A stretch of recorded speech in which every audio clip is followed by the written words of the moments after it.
तब बुलाता है छोड़ दिया ना, आप तो उनको छोड़ दिए। अरे पुलिस है देखो हाँ पुलिस है इसी रूट का ट्रैफिक है समझ गए। थोड़ा बहुत कम कर दीजिए। बोलो बोलो आप बोलो ना थोड़ा बहुत कम से अरे आप बोलो बोलो क्या बोलना चाहते हो 200 कर लीजिए। नहीं देखिए ना, हमें बहुत दूर जाना है। ঠিক আছে 300 করে দিন চলি কর গুড মর্নিং সবাইকে। কলকাতা থেকে শান্তিনিকেতন আমরা যাচ্ছি আজকে অ্যান্ড দেখতেই পাচ্ছ এটা আমার রুম। তো অলমোস্ট আমরা রেডি।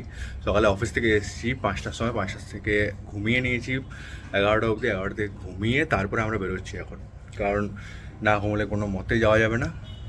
তো চলো স্নান টান করে রেডি হয়ে গিয়েছি, ব্যাগ আমাদের এখন রেডি অ্যান্ড নিচে বাইক রয়েছে, বাইকে আমরা লাগেজ ফিট করবো অ্যান্ড আমরা করবো বেরিয়ে। বাকি পুরো কথাটা মোটো ব্লগিং সেটাকে বলছি। ওকে চলো। আমরা বেরিয়ে পড়েছি শান্তিনিকেতনের উদ্দেশ্যে কলকাতা থেকে। এখন বাজে দুপুর 1:30। তো আগেই জানিয়ে রাখি আজকে আমার সাথে আছে সঙ্গীতা। ভিআইপি থেকে আমাদের সোজা ডানকুনি রুটে ওটা নিতে হবে, দেন ওখান থেকে সোজা বর্ধমান হয়ে তারপর ডান দিকে একটা রাস্তা বেরিয়ে আছে, ওটা দিয়ে আমাদের বোলপুর। তো চলো আপাতত আমরা যাচ্ছি এয়ারপোর্ট থেকে বর্ধমান থেকে রাস্তা চলে যাচ্ছে, আমরা ওইদিকে বেঁকে যাবো। সো কলকাতার ট্রাফিক ঠেলে বেরোতে জীবনটা হয়রান হয়ে গেল। আমরা এতক্ষণে বর্ধমান দিকে আমরা এগোচ্ছি। তো আমরা এখন যাচ্ছি বেলঘড়ি এক্সপ্রেসওয়ের উপর দিয়ে। কলকাতার ট্রাফিক ঠেলে কোনো মতে আমরা বেরিয়েছি। বেরোতে আমাদের প্রায় আধ ঘন্টা লেগে গিয়েছিল। বাহ, আমরা এখন খুঁজছি একটা পেট্রোল পাম্প। এখন পেট্রোল পাম্প শেষ হয়ে গেছে অলমোস্ট। তো পেট্রোল ভরতে হবে, পেট্রোল ভরে আমাদের তারপর বাকি রাস্তাটা এগোতে পারবো। Few moments later.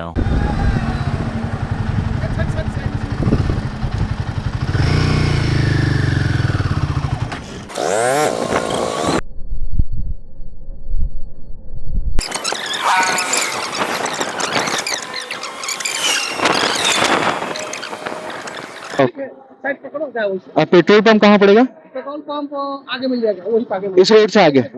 ঠিক থ্যাংক ইউ।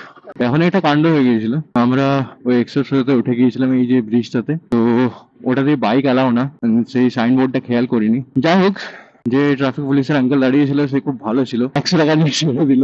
হ্যাঁ, এখনো পর্যন্ত পেট্রোল পাম্প খুঁজে পাইনি। বাইকে দেখাচ্ছে 86 কিলোমিটার রেঞ্জ। এবার জানি না বাইকটা কতটা তেল দেবে ভগবান।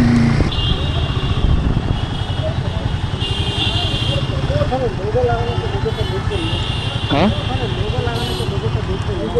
হ্যাঁ সেতু বর্ধমান এটা এটা ঘুরে সোজা পেট্রোল পাম্প আছে ওইদিকে। ওইদিকে পেট্রোল পাম্প পাবো? হ্যাঁ গঙ্গা পার করে গঙ্গা পার করে। আচ্ছা ওকে, গঙ্গাটা পার করলে তো আপনি জিজ্ঞেস করবেন সাইডে গাড়ি জিজ্ঞেস করবেন বর্ধমান যাবেন। হ্যাঁ থ্যাংক ইউ।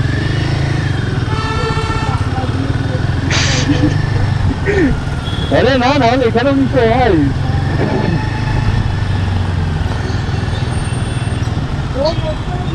হ্যাঁ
You're gonna do superhero landing. Wait for it.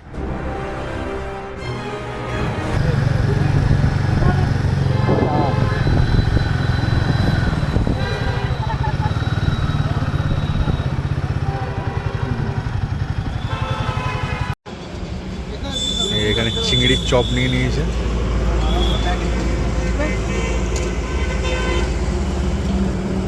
খা চিংড়ির চপ।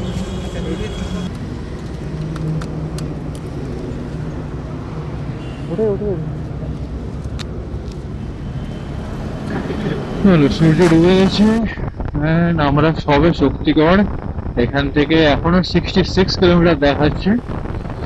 and শক্তিগড়ে এই চিংড়ির চপ আর চা ব্রেক একটু নিয়েছিলাম, কারণ নিতেই হতো। আমরা কলকাতা থেকে টানা চালাচ্ছি, শক্তিগড়ে প্রথম ব্রেকটা নেবো বলে ঠিক করেছিলাম, বাট রাস্তায় মাঝে একবার দাঁড়াতে হয়েছিল। হালকা হালকা ঠান্ডা লাগতে শুরু করেছে, যেই সূর্য ডুবেছে তারপর থেকে ঠান্ডাটা হালকা হালকা বাড়তে শুরু করেছে।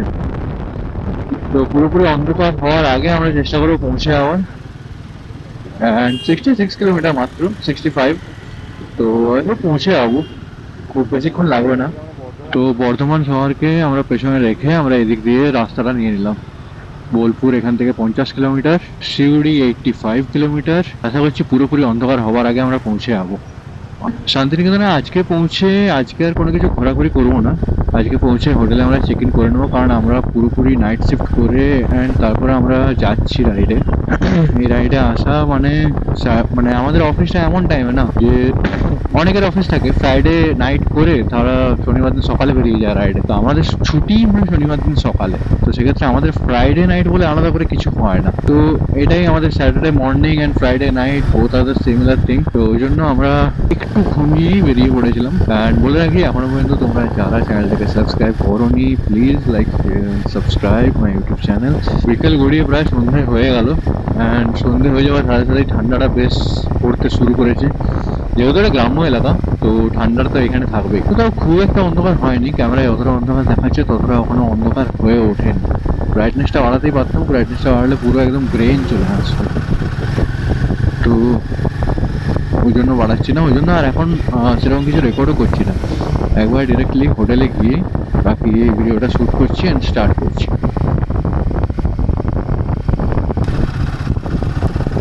এটা নাকি ন্যাশনাল হাইওয়ে, আমি ভর্তি।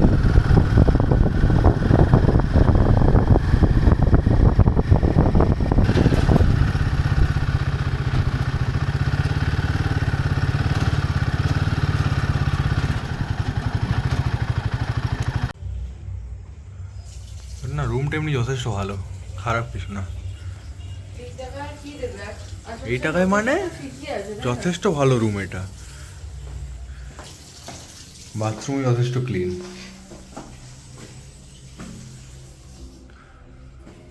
আমরা আমাদের রাত্রের ডিনারটা ও বিরিয়ানি থেকে করেছিলাম। অ্যান্ড এখানকার অ্যাম্বিয়েন্স এত ভালো, এত সুন্দর, এত সাজানো গোছানো, লাইটিং অ্যান্ড ডেকোরেশন খুব সুন্দর। অ্যান্ড সবচেয়ে বড় ব্যাপার হচ্ছে এখানকার প্রাইস খুবই রিজনেবল, আর খাবার দাবার যথেষ্ট ভালো। আমরা আজকের ব্লগটা এখানেই শেষ করছি, দেখা হচ্ছে এর নেক্সট এপিসোডে। And till then stay tuned and subscribe to my channel. Thank you.